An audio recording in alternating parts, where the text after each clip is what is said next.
Yo, what's up guys? This is Felix from Felix the Traveler. I'm here with your guys' favorite YouTuber, Geno from Perez Adventures. And this video, I'm going to interview Geno for any of you guys who might be interested in moving or relocating to Colombia. It's usually him maybe asking me questions, but I'm going to ask him questions for people who want to move, relocate, and live in Colombia. So, thanks, Felix. Well, no problem. Thank you for having me on the channel. Oh, thanks for coming. No problem. We're at Geno's beautiful finca, and the property's beautiful. I was here 2 years ago. That time I knew zero Spanish. In the last 2 years, I've learned Spanish. This is going to be an English video, but at the same time, we're going to ask Geno a bunch of questions. So if they do want to become and live like you, they can, and learn more about who you are and what you have to offer. Excellent. So, tell everybody who maybe never seen this video who you are, where you live, what you're all about, and what this channel is about.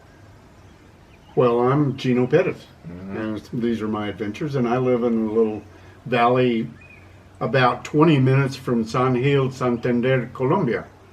And my videos are to try to help people the same thing I do. I mean, I only make $1,200 a month on my Social Security, and when I live here, which is not all the time, but when I do live here, I only spend like $500-600 a month.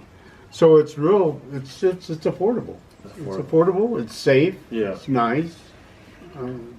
Beautiful. Okay, cool. Now you guys can't see it, but you guys can get a glimpse. But we're in this beautiful 2-bedroom, maybe 2.5 with your office, but just called 2-2. How much did it cost? Like, you said it cost $500 to maintain. But just, and we're going to get into other questions, but just so people understand, how much did this property cost you? This cost 300 million pesos, which is about 78,000 US dollars. And that's all in. That was the property tax, that was the whatever taxes there were, I don't remember all they were, and the payment to the lady. Okay. Now and it's about quarter of a hectare, about half an acre. Okay, now the next question I have for you is, you're not Colombian, correct? No.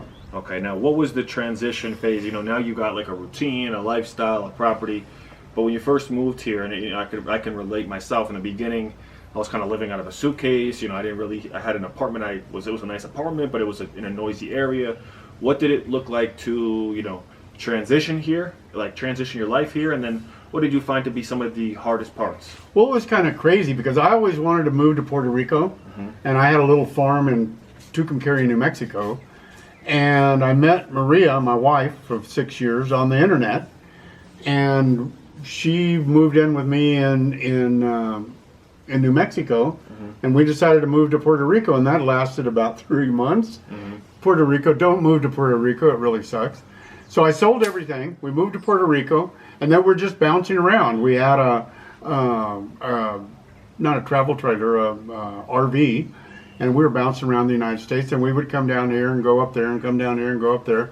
And then we came down and she's got a house, and we stayed in her house, and it was really awful. Because there was a school right across the street. My Spanish wasn't as good as it is now. I mean, and it was hot. I hate the city. Yeah. Felix. I just hate the city. Yeah, no, I totally understand, because I live where I live. I live about 20 minutes outside of a major city, and I live pretty high up in the mountains now, so I don't have to deal with noise. I don't really have to deal with too much humidity. I mean, I live in a city where the weather's really good, but living, kind of where we live, like I live, kind of in the same atmosphere, a little bit different from where we're at now, because it's super quiet. So what would you say was like the most difficult, or what could you say people might find to be the most difficult when they're looking to relocate out here? Like what do well, they really need, I mean, it's like, I'll give you an example. I had one older guy come, and he was all pumped up and wanted to move, and he came and stayed a month here at that hotel right there, and really loved it and everything. But what he failed to do is his Social Security was only $900 a month, and it wasn't enough to meet the visa requirements for a retiree. So after all that work and after all the money he spent, he couldn't do it because he wasn't making enough money to get a visa, to get a retiree's visa. Gotcha. And those are the questions that need to be asked up front. Up front. Up front. So you think if someone's watching this video and they're kind of getting like, okay, you know, because if you're getting 900, you know, places like, you know, maybe Peru, Colombia, maybe parts of Asia, that's you could live here. But you think that before, you know, it's on the table. You know, 900 won't even make you a week in the States, where 900 could last you a month. No, 900 is. I mean, you can. There's no doubt about you can live 900 online 900 here, but you have to have 3 times the national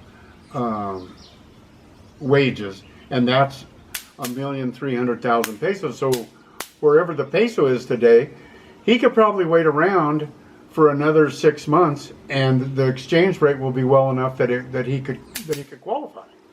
Understood. But those are things that you're not. He blew his whole plan because he didn't ask somebody how much money he needed to be making. Well, plug your services. What do you? Well, do? that's what I do. I mean, I show people nice places in rural Colombia, because I don't like the cities and I don't know much about them. And God bless Felix for living near Medellin. I would never do that because there's just too many people. But I know all about the lawyers because I've had to deal with them. I've had good ones. I've had bad ones. I got a really good one now. Doctors, health insurance, whatever question you might think of, I got the answer, or I can point you in the right direction. And it's taken me 6 years to piece that stuff together. Yeah. So it's not cheap, but it's cheaper than coming down here, spending 3 months and having to leave. Yeah, I think wherever you go, you should have some sort of team. Even with where I live here, you know, I have like a lawyer person, I have a visa person, I have like an assistant person, I have like a little network of people, and then, you know, I have a whole group of people that with time I built. But it took me a lot longer to build because I kind of had I found one person here, I found one person there, I found another person there. So if, you know, I think if you guys are looking to, you know, relocate, and you could have somebody like Geno in your corner. I even do a service where I pick them up at the airport and I bring them here. Because if you land at the airport and try to get an Uber or an iDriver or a cab to bring you to San Hill, it's 3.5 hours, and you don't know who you're riding with. Yeah. And if you're working with me, you know who you're riding with, because I picked him and I vetted him, and actually he's my stepson. Yeah. So it keeps everything safe, and you got to be. It's just like if you were going to go to Chicago. If you were going to move to Chicago, Yeah. you wouldn't just move to Chicago. Yeah. You'd have to go find an area that you liked. You'd have to find out what you needed, how you needed to stay safe, if you needed a lawyer, whatever, etc. Okay, now it's good thing you brought up Chicago, because I do have a question about this, and this is something that people always talk about when it comes to, you know, living overseas, whether it's Colombia, Mexico, anywhere. They talk about safety, right? And, you know, you said the word Chicago. Chicago's known to have, you know, 400, 500, 600, 700 murders in a year. Mm-hmm. What is your experience with safety? You know, people want to come over here, live overseas. They want to live cheap, but they want to live safe. I have never been afraid. I have never been almost robbed. I've never been approached. But don't be stupid. Yeah. Don't come and drink all night and leave the bar at 3 a.m. with a couple of hookers. The odds of you seeing the daylight are pretty slim.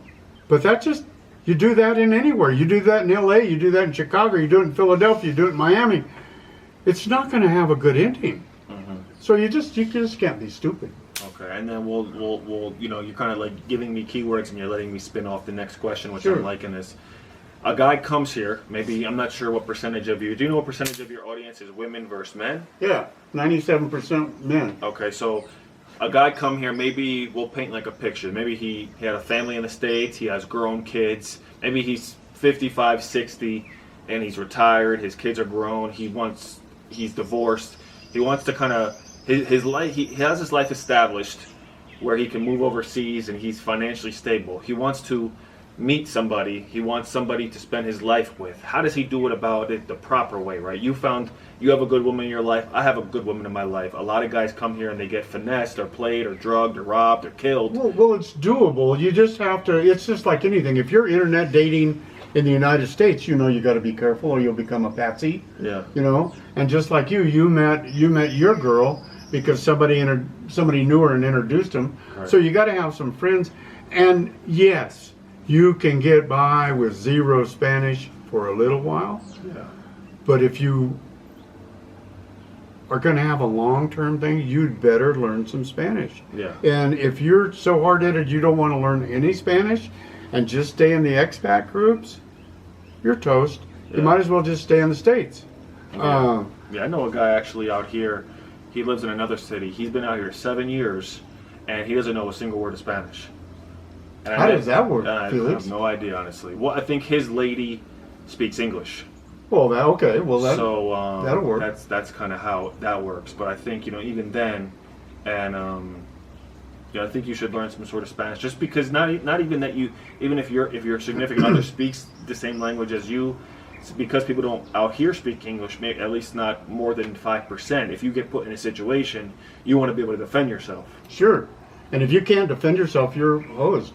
It makes life a lot harder. And trust me, Spanish, to get enough Spanish to defend yourself.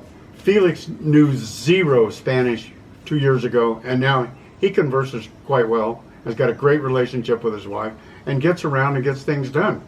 And they call it precisely that in Colombia, puede defenderse. You can defend yourself. Okay, so I think that's a good enough video for people who want to kind of get an idea of what life is like over here. How would you want to wrap it up? Like if someone's thinking about like, hey, I'm in the States, I'm living paycheck to paycheck, the weather sucks, it's cold, it's expensive. Call me on the phone. Look at in the video, my phone number's in there. Call me on the phone, we'll have a little chat. First one's free, second one costs you money. But if you're serious,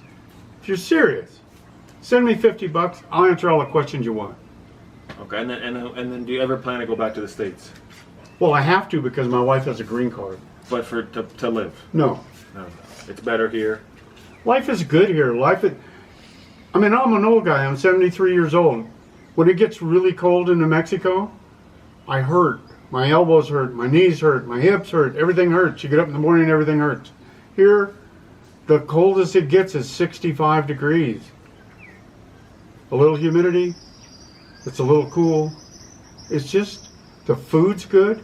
Most of it's organic. 99% of it's organic. It's cheap. Well, not cheap. It's inexpensive. We live, the two of us, on $200, $300 a month, and we have people here all the time. So it's not just Maria and I. There's a herd of us. She's like, well, how many were there yesterday? I mean, almost maybe 15. Yeah, like 15 people here yesterday. So, yeah, no. I mean, I couldn't figure. I've thought about what would I do if I went back to the United States. I can't figure out where I would live. Yeah.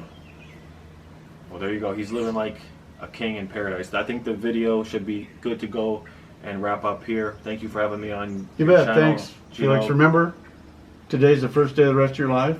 If nothing changes, nothing changes. And we'll see you on the flip side. Listo.